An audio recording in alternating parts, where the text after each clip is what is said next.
I use shame to protect myself, Mhm. even though you don't realize Gotcha. you're using it. It becomes a defense mechanism, right? So defend, attack. Who's the bad guy in the room? Well, it's not me. I'm trying to protect myself. You came at me with a slight remark instead of recognizing I'm lucky to be able to come home. I'm Yeah. not the one with the problem. You are. Because I do this. I take shame and I convert it so quickly into anger, or is it something that I'm more comfortable with, usually something aggressive.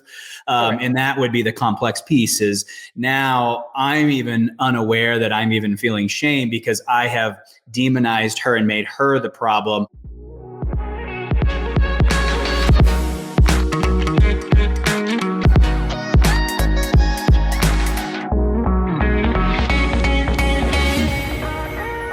Shirley, this is going to be a cool conversation around complex shame. First off, I've never even heard of it. I have an idea of probably where we're going to go with it because of the other complex fill in the blanks that I have looked into. But this is an interesting one because I think it's so applicable to this space, this audience, and how, what these men are really dealing with, both pre and post discovery. So I don't know if we'll probably talk about the complexities separately, I guess, because they are kind of different levels. But I think where I would love to start is you defining complex shame for the audience so they understand what this podcast and this discussion is going to be about. Okay. So imagine that you are dealing with anything else that has become far more complicated than what it actually should be, right? So we have complex PTSD where we can't get out of the house, right? Or we're afraid of spiders, or we're afraid to get on an airplane, right? It's that intensity. We can't even use the skills that we have to walk through those opportunities. So now you're looking at complex shame where you're actually in year 2, you're in year 3, and you can't get past yourself. So instead of seeing shame as something healthy, hey, I'm not the center of the universe. I am not the king. I am not the emperor. You are walking around with no clothes on, and you actually think that everything is fine when actually it's complicated shame. The moment you get hit with a trigger, you can't even get past it. You're so stuck in it. First of all, there clearly must be something wrong with me. So then the defensiveness shows up. Now, in normal shame, in the shame cycle, defensiveness shows up, right? But then there becomes this attack and this inability to regulate, not just in the moment, but when you bring it back down, you do not have a solid sense of self. You go back into either the narcissistic side of, hey, this is not my problem, or you go into the aggressive side where you become extremely physically or verbally abusive. Yeah, exactly. Right? So just to clarify, that shame up a notch. And so clarify the difference. So how would you know that you're experiencing complex shame versus shame? What's the difference? Because you can't see yourself in the moment. Yeah, gotcha. You cannot see yourself in the moment. So at least when somebody comes back down from that shame cycle, they can step back and they can go, okay, I failed here. I didn't do well here. I didn't speak well to the situation. Gotcha. You look good and you really smell fresh in front of a counselor. But as soon as that session is over in the car, you're berating, you're being super negative. Everything is the other person's fault. You cannot see yourself. You do not have a solid sense of yourself. No, I think that's a great kind of going back to the analogies that you talked about around just kind of like phobias and other complexes that people have. And I think you did a great job there. I can't see it. If I'm in all the other things, I can see where I failed my employees. It's like, shoot, I shouldn't have said that. Right. So there's a ton of awareness. So it's not complex. I'm very much aware of what I said that was inappropriate. I'm very much aware of the work I'm going to have to do to repair that relationship. The complex piece is I am in it. And I don't know I'm experiencing shame because I've instantly gone to defense, attack, shut down. How do I get out of this conversation? This lady is crazy, right? It's this whirlwind of a lot of other things besides the shame. Is that an accurate? Absolutely. Cool. It's not me. It's 100% them. And I can name the state, the time, and the date in which it's still not me. right? But yet you don't feel like you're moving forward in your relationship. Right. Well, of course, you're not going to feel comfortable moving in your relationship.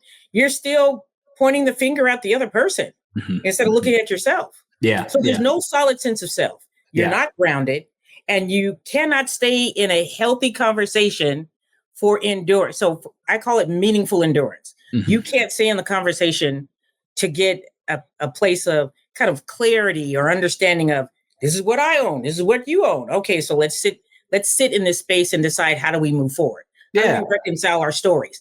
There is no reconciling the story. Yeah, that makes sense. Got that wrong.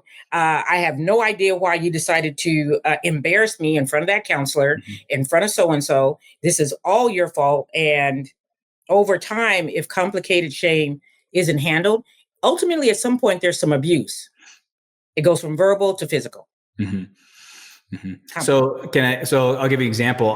Literally just yesterday, one of my clients, he's separated from his wife right now. He came home, and in front of her friend, she said, "Oh, you just get to walk in now." Well, the irony is, for the last 4 or 5 months, he just walks in. But because her friend was over, she was trying to make it look like she has some boundaries, right? Because these poor ladies are very embarrassed by being cheated on and staying. I mean, it's a very humiliating, culturally extremely humiliating. He lost shame. That's the thing too. They're sitting with shame as well. Right, correct. Yeah. So he came in and he lost it because but again, in that moment, it was not recognized as shame. It was recognized as her acting inappropriately towards him. Is this an example of complex shame? Yes, because I use shame to protect myself, even though you don't realize. Gotcha. You're using it becomes a defense mechanism, right? So defend, attack. Who's the bad guy in the room? Well, it's not me. I'm trying to protect myself. You came at me with a slide remark instead of recognizing I'm lucky to be able to come home. Period.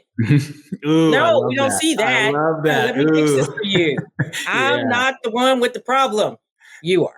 Yeah, I love that. So it's in a way, because I do this, I take shame and I convert it so quickly into anger, or is it something that I'm more comfortable with, usually something aggressive. And that would be the complex piece. Is now I'm even unaware that I'm even feeling shame because I have demonized her and made her the problem, which puts me in a very strategically advantageous place for me to be in, because I'm good at being angry. I'm very good at being angry, right? Being angry, being the victim. And I know you may be saying, well, Shirley, that sounds like the average addict that's working through addiction. Yes, early. We can see early in that first 6-8 months, right? You've been through intensive. You're now doing your own individual work. And this is where it gets a little quirky, because usually the addict has been doing a lot of work for themselves, right? Yes. And then the partner comes along. So the first thing that happens is, the addict thinks that they're the ones that's the all-knowing, and I'm now going to educate my wife on how she should be kind to me because now I've done all the work. When actually you're just starting. You just got another pain point called your wife or your partner that's saying, yeah, but you're not all that, dude. Yeah, let me tell you why. Because trigger this, trigger that, trigger the other, and then bam, right? So that's kind of accepted that you would have this. I couldn't realize that was shame. Sure. But now you're in, full year and a half. I don't care if the wife is just now coming on board. Imagine how much more you should be more stable, more grounded. And, I understand this process. I know what the harm that I've done to my partner, right? And you can recognize it when they begin to escalate and become dysfunctional. That your system at some point will realize, yes, and then you go, oh yeah, but I can own this, I can own this, and I can own this. If you're still dealing with that stuff at a year and a half, you might have some complicated shame, because now you don't want to own anything. This is not my issue. I wouldn't have had sex addiction in the first place if you would have been accommodating. Right. Now you've reverted back to childhood. You said something that I wanted to speak on before we glossed over it. You mentioned shame, and I really liked it, right? Shame being an emotion, no different than sadness, boredom, loneliness. It's just one more of the hundreds and thousands of types of emotions that we feel. And so I wanted to put a pin in that because I think it's worth everyone noting. If you don't want to feel shame, it'd be like not wanting to be bored. My clients hate being bored. That's a lot of their triggers is actually, they don't want to be boring because they've associated boring with being with a boring life, my life sucks. Oh my gosh, I'm sitting here. Everyone else is having fun but me. And so boredom has become a bad thing. Whereas which is kind of funny because, boredom, what's wrong with being bored? Isn't it just another feeling? So just speak to that real quick. So how do we make friends with shame? Because, it's all emotions are good. None of them are bad. They're all trying to help us. But how do you make friends with an emotion that's kind of telling you you're a bad person? Because I think that's the hard part about this one. Right. This is who it's almost like I consider like a coat you put on and you just wear it. This is your thing. Shame is your thing. But I think at some point you really do need to recognize that you're in a place of shame, that you are defining who you are, even in a way that's maybe on the sidelines, but it actually is something that you're offended by. Instead of, I think when we began the conversation, you are not the universe. You are not the captain. You're not even the co-captain, right? Because then that gives you the ability to recognize I can mess up, I can recover, I can reconcile with my partner. I don't have to be the all-knowing and the all-it. I think when we put on our entitlement, elitist type of hat, we think we are above shame. So then I can't embrace it as something that is another emotion that I can work through, that I can then come back. What I tell for many of my couples, recovery. What does your recovery look like?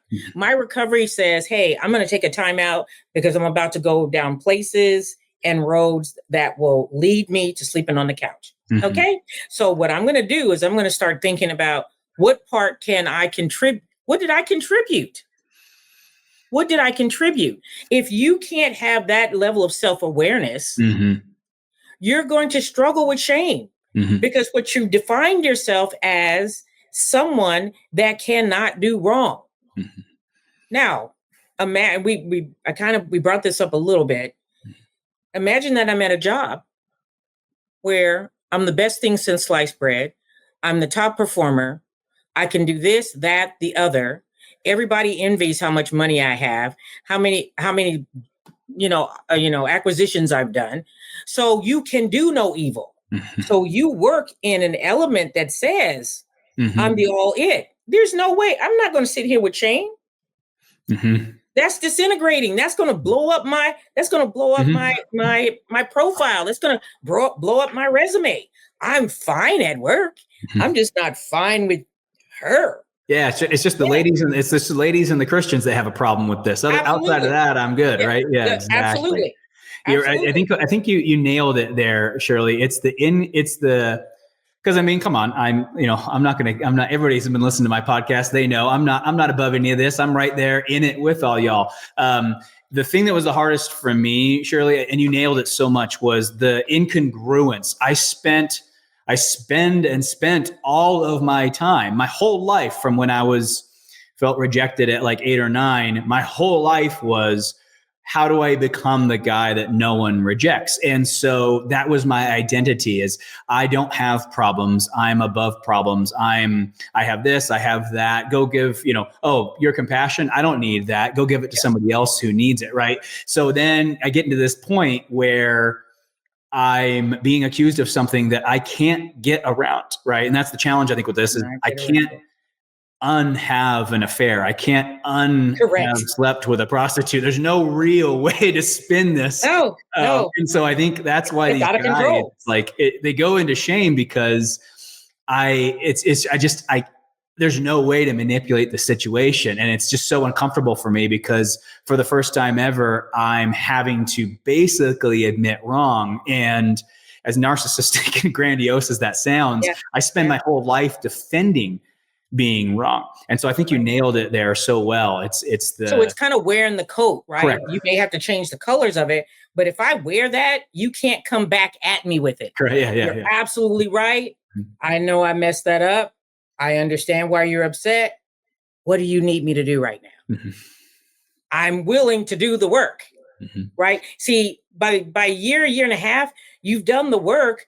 I've got this program, the sex addiction program down pat. I know what I need to do. You show up to sessions. You're even in groups, contributing, amazing, and still walking out with shame. Yeah, correct. Yeah, absolutely. So talk to us about, let's go, because again, shame's a huge thing. And I love that, I think all my guys are dealing with it. I think half of them don't know how much of it they're dealing with because they are finding a way to mask it, ignore it, not pay attention to it. The other half have owned it. And I love that because that was not me. It took me about a year to really own how much shame I was sitting in and how much shame I've really been sitting in my whole life. And so I love when the guys own it, but I think every single guy listening to this is wondering, now what do I do though? Like, how do I deal with this? But maybe before we get into managing this, maybe we speak to that last bit that I just said, Shirley, around why can some of the guys recognize their shame and others can't? I've actually found that some of this has to do with personality. The level of ego strength that an individual has, how they were raised, what was their trauma or pain point. Many of us don't want to even recognize that we had childhood trauma or we are living in trauma right now. And so the only way we can live is to push away the shame part because we're constantly forced with some type of toxic shame, right? That we legitimately are living with in this world. And so then that person can struggle because their personality is less likely to just release it.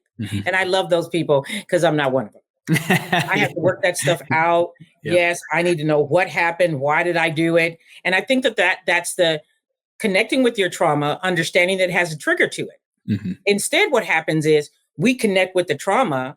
We say that that's actually not ours because, I pulled myself up by my bootstraps. So that trauma is not going to do anything for me. So whatever I'm feeling right now, that there's something wrong with me, can't be about me.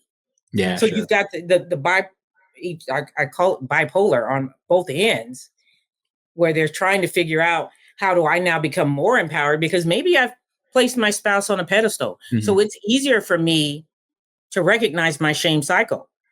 But what if they put you, the addict, on the pedestal?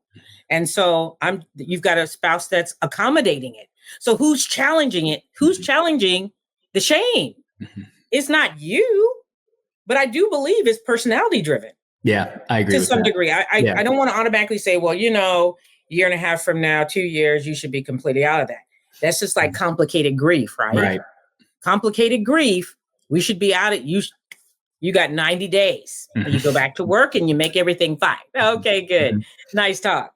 Well, that's not the case. Yeah. You're still grieving. And I agree with you because I think for me, shame was unacceptable. I wasn't going to feel it. And so I think in my first year of recovery, I didn't really make that much progress because I had a zero tolerance for shame. I wasn't going to feel it. I wasn't going to allow it to be around me. That was for all the other guys in the group, not me. I'm going to beat this thing and walk out of here, and they won't. And so, it was just ultimately, I'm not going to have shame enter my life. And then all of a sudden it started creeping in because through recovery, I started becoming more human again. And my humanity started making me feel feelings. And next thing I know, I'm, my year 2 was really hard on me because I'm feeling all this stuff that I was avoiding feeling. So, thank you for that. I think that's the point is, and I'm not proud of that. I think my trauma, I was already at my limit. And so I couldn't handle another problem. And I think that was the challenge was now I was in a position where I needed to accept that this was a very big problem and it needed to be addressed.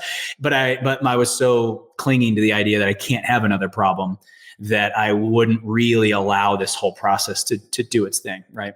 Now, I'm about to say something really messy. I know the 12 steps is fantastic, but you can go through all the 12 steps and still be just as broken as you were when you Oh, started. 100%. 100%. Because, see, that's what I've said. For me, I feel like that's the foundation. That's how you start this process. So, like I said before, 1.5 years, 2 years later, you're still struggling with how you can hear that your wife is triggered by the truck that you were in, that you slept with 18 prostitutes, and she has to get in it because her car broke down, and you want to flip the hay out right then. And why are you so upset? What? Okay. Yeah. I just think that deflection saves you from looking at yourself. Yeah, sure. Absolutely. You're not solid. Yeah, it's not about the truck. It's not about her. I mean, it's just, I don't want to be the guy who cheated on you as many times as I did. That's really what it was. I didn't want to face the facts that my disclosure was actually my resume. That was truly how I have chosen to spend my time and money. Absolutely. So let's get into the management of this. What do we do? I have some things that I kind of did. A lot of mine was giving the shame back to the people who deserved it, including the adult entertainment industry, right? This should have never been, porn should have never been created. It should have never been legalized. Should never been as accessible, right? So, some of this is just giving the shame back to the people who deserve it. But what else can we do? I mean, how else do we manage this? Because I'll tell you, Shirley, it's overwhelming. I mean, getting called these names that you're being called, being looked at by your mother-in-law and father-in-law and the way that they're looking at you. If you publicly announce this, like my wife and I did, being roasted, absolutely roasted by 80% of people, telling my wife that she needs to leave me, all sorts. I mean, this is not a fun position to sit in because you know how society views it. And so you really can't own it in the way that you could own a lot of things. So gosh dang it, Shirley, what do we do? I mean, how do we uncomplex it? Because it's complex. Well, right. The sex addiction is a relational disorder. It is. And putting a handle on it, I think you helped me even a moment ago when you said, hey, we've got this narcissism, we've got this entitlement stuff. As you began to feel your feelings, you also see that there are other areas in your life where you're having these aha moments where you're not being nearly as successful. So let me say where I start. I start with intent versus impact. And that tends to get our attention because we often want to say, well, I didn't intend to fall into that woman's vagina. I had no intention of sleeping with 5 or 6 people at one time, almost like that manic moment that someone will have, right? And so I say, we have this intention thing, but the real question is, what is your impact? If you can own your impact, even if you're writing a letter to yourself, this is the impact I had with just that moment. So maybe you're not looking at all of your resume, but in that moment, you're having an argument, something has triggered you. What is the impact of my words in that moment? So often we want to eat all of the elephant at one time because we want to get over this, right? But it's each step, each time you look at the impact. It gives you that moment, not the impact that your partner has on you. What is your impact? Right? Do you feel solid in the moment? Do you feel grounded in the moment? And if both of those answers are no, then you want to sit with what was your contribution in that moment. Going all the way back. Yes, disclosure, fantastic. But to some degree, we've already had that exercise of listening to her impact letter, right? Doing the restitution. We know the things. Now, could you start living it? Literally. So what is the impact of my words right now when she said, can you go get something to eat? And I said, no, because I never had to do that with the other women I slept with. What is the impact in that moment? Confront that, and you might actually step into a healthy space of shame. Do you see that? Yeah, because this one, my wife luckily I've been so blessed. My wife she just did so much recovery work. It was awesome. And this is something that we discussed quite a bit. And that was exactly what you're saying. Basically, and Shirley, I'm glad you brought this up, because this is a huge way that men can kind of untether all of this stuff and not go into a shame spiral. Because here's the thing. When she says, I can't believe you blank, blank, blank. Yeah. What happens is, if we're focused on what we hear, is she's accusing me. What I hear is, oh, you think they're more attractive than us. You don't value our marriage, our family, and the kids. You never loved me. Like, that's what we hear, even though she never said that. And I think you did a great job. We need to separate intent versus impact. Guys, here's the truth. If she questioned your intent, she'd be gone. She'd be long gone. Absolutely. If she felt like you actually thought that she was a piece of trash that could be discarded, your wife would be gone. The only reason she's here is she knows your intent was not to destroy this family and to ruin her self-esteem. That she knows that. That's why she stayed. And so I think you brought up a great point, Shirley. If we're going to stay out of shame, what we need to understand is she's allowed to be impacted in whatever way it's impacted her, whether I intended to destroy her body image or not. She is allowed to have her body image be destroyed. And you are also allowed to not be ashamed of doing it because it was not your intent. And you can also be sad for her because now she can't go to the gym without comparing herself to all the other women. Own that the impact was she can't do blah. Yeah. Right. Correct. Own it.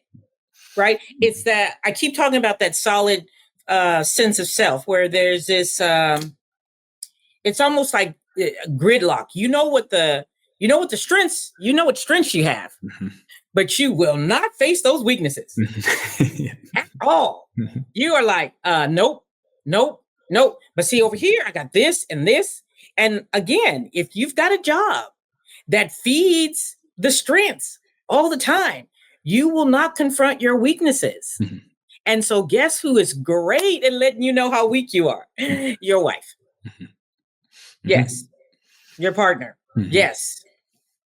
Right? So when I know what my strengths are and I know what my weaknesses are, you can't take advantage of them. Yeah, correct. Because I'm going to look straight at him and go, you're absolutely correct. I'm working on that. Or no, I don't do that anymore. See, there's this victory in small wins. We often talk about small wins, right? So the small win is that, at least right now, I recognize I'm doing this. I have enough self-awareness that is a weakness in my food chain, and I need to do something about it. Even if it is, I acknowledge that you can't go to the gym now because everybody knows my name there. So can you imagine how that shame cycle is broken? Because I've given it less power. I can't seem to get people to understand. Take your power back. Right. No, I agree with that. Take your power back. Your hands are clean in the sense that you didn't intend to do this to her. However, it still had the impact if you did or did not. And that's, I think that's the important delineation, is you can say calmly, what was going through my mind in that moment was not making my wife feel ugly, disregarded, small, uncared for, ugly, old, bad in bed. That was not my intent. I just wanted to have a novel sexual experience. And so I decided to had too many drinks. So I went and did it. Right. So again, your hands are clean of not intending to do that to her. And your hands are not clean of the fact that the impact was made. And I think it's a mental exercise that has helped me a ton, because I have to understand, even though I didn't intend to do this, the same exact impact, whether I had intended to or not, still happened. And I needed to make up my mind. Am I going to heal this damn marriage, or am I going to run away and have her deal with it on her own? Right. It's just a decision. I even tell people that say, okay, well, we're just going to get divorced. We're going to co-parent and I'm going to find the love of my life next. How in the world did you think that stuff is not going to creep back at you later? because you never learned the lesson. So if you girl, haven't learned the lesson, this is my third marriage. So don't trust me. If it do would that be a thing fourth, right. a fifth, a sixth, and a Look, seventh. So you better look right here, right yeah, here. We do not have time for this foolishness, yeah, man. yes. So that grounded, learning how to ground yourself in your reality, not anybody else's, not even your partner's. The reality is, this is my consequence. Mm-hmm. See, we want what we want when we want it now. And then when you get it now, the consequence is, what is the impact of your behavior? The consequence, you're going to have to live out that impact. When you tell people that, often they are unstable in the thought of, I messed up still. So yes, you can blame the porn industry. You can blame the fact that they dropped the filter so that it made it harder for you to get to all kind of stuff any kind of way. You can even say, hey, if it weren't for those crazy Christians, hey, we wouldn't be dealing with this in the first place, right? That, yeah, we should have just laid hands on everybody and we would have been delivered. I have people like that too. No, this is more than sin. This is a dysfunctional way of being in relationship. Start being solid with yourself. You can't give what you don't have. If you think that you can do what you want when you want it now, well, what happens when somebody tries to do that to you? It's unacceptable. That cannot be done. Then you're not solid. Yeah, correct. So right. true. So that's why I say about the intent and impact, because we will get stuck. I'll get clients that'll get stuck on the intention. That was not my intention. I'm like, that's fantastic. But now you need to sit right here. Yep. Well, it's also why she's not, what I would say is, yep. And that is why she decided to stay with you, because she actually knows that. So cool. And let's move on. Let's move on beyond that. Right. Yes. So but I got one. Go ahead. I got one more here for you. And this is going to be, this is a hard one. So for my guys, image is important to a lot of them. High achieving men, they've kind of constructed this image and resume of being this elite, accomplished, super desirable guy, right? All the men wish they could be me, and all the women wish they could be with me, right? And we've worked really, really hard to be that guy. So here's a challenge that I see so freaking often, and I would love your take on it. The guy, so they've decided to stay together. They're a year in, 2 years in, 3 years in. Okay. My wife no longer sees me in the way that I work so hard to have everyone see me. That's a really hard pill to swallow for these guys. My wife now knows that I'm capable of cheating, and her brain will not ever forget. Through recovery, I've had to expose and confess to all sorts of stuff that had nothing to do with sex. It has to do with my addiction to validation, attention. I'm upgrading. I'm buying this. I'm buying that because I need to be the guy who has that thing, so that the guys see me as that guy. And you have to start admitting to all these mental games that you play if you're in good recovery. So here I am. I've basically told her all of my bag of tricks, and now I'm just a cheater who manipulates everybody around me. It is so hard for a lot of these guys now. Like now I'm with somebody who doesn't think I'm awesome. Like that is a gut punch to these guys, because they historically like to be around people who are impressed by them. What do we do around this? Now, I think every guy listening to this knows that the real solution is, why do you got to be so damn special? And why does your wife have to be one of those people who worships you? But that is the hard pill to swallow, is these guys run around the world being worshipped really by everyone at the conference. We got selfies being taken of them. I'm on this stage and everyone's clapping for me. I just won this award. And then I go home and I'm just a normal freaking guy. What do these guys do around that? Because that's a huge source of shame. And I think these guys tend to like how they're looked at by the community versus how they're looked at by their wife. Okay, so I know that you just asked me the question, but what they're gaining something from that, right? So they literally are gaining something from it, but it's not real. So it's almost like they put their avatar on and they're out in the world being fancy and great and wonderful. And then they have to take it off and be, will the real Roland please stand up?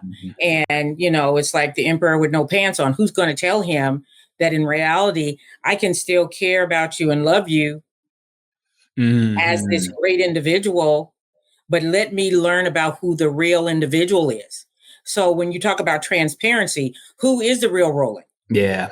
Are you really ready to expose that? Because at some point, and maybe not in your world, you feel like you'll never lose your money, you'll never lose your friends, you'll never lose your family, except when people found out that you had an addiction that blew up everything in every place. So you're still trying to pretend, even when you go to the office, etc., because they just don't know, but everybody else in the kingdom does, right? So you seek out groups of folks that will idolize you instead of becoming who you really want to be, which could still be fantastic, but in a normal way that doesn't require material things to pump you up.